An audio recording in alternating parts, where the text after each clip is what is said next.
Hi friends, good afternoon. Welcome to my channel. எல்லாம் என்ன பண்ணுறீங்க? சமைச்சிட்டிங்களா? சாப்பிட்டு முடிச்சிட்டிங்களா? நான் இப்போ தான் சமைச்சு முடித்தேன். சாப்பிட போகிறோம். நம்ம வீட்டில் இன்றைக்கி என்ன லஞ்சுன்னு பார்க்கலாம். வாங்க வீடியோக்குள்ளே போகலாம். இன்றைக்கி நம்ம வீட்டில் லஞ்சு வந்து களியும், இது சாம்பார், நேற்று வச்ச சாம்பார். ஸோ இது மிளகு சீரகம்லாம் தட்டி போட்டு வைக்கிற சாம்பார் ரொம்ப சூப்பராக இருக்கும். ரெசிபி வேணும்னா சொல்லுங்கள், நான் போடுறேன். ரொம்ப நல்லாயிருக்கும். பாருங்கள், முருங்கைக்கீரை ரொம்ப நாள் கழித்து கிடச்சிச்சு.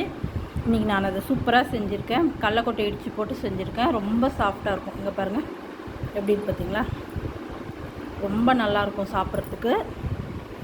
ரொம்ப நாள் கழிச்சு கிடச்சிச்சு. இங்கே பாருங்கள், களிக்கு கடலக்கொட்டை சட்னியும், கடலக்கொட்டை சட்னி, நேற்று சாம்பார், பருப்பு சாம்பார், களி, முருங்கைக்கீரை பொரியல். இன்றைக்கி நம்ம வீட்டில் இதுதான் பல்லஞ்சு. சாதமும் இருக்குது. தம்பி வந்தால் சாதம் சாப்பிடுவான். நான் களி சாப்பிட்டுட்டு நம்ம வெளியே கிளம்பணும். அதனால் நான் கிளம்ப போகிறேன். வாங்க எல்லோரும் சாப்பிட்லாம். இன்றைக்கி லஞ்ச் உங்களுக்கு பிடிச்சிருந்தா என் வீடியோவுக்கு லைக் பண்ணுங்கள், கமெண்ட் பண்ணுங்கள், சப்ஸ்கிரைப் பண்ணுங்கள். அடுத்த வீடியோவில் சந்திக்கலாமா? பாய்.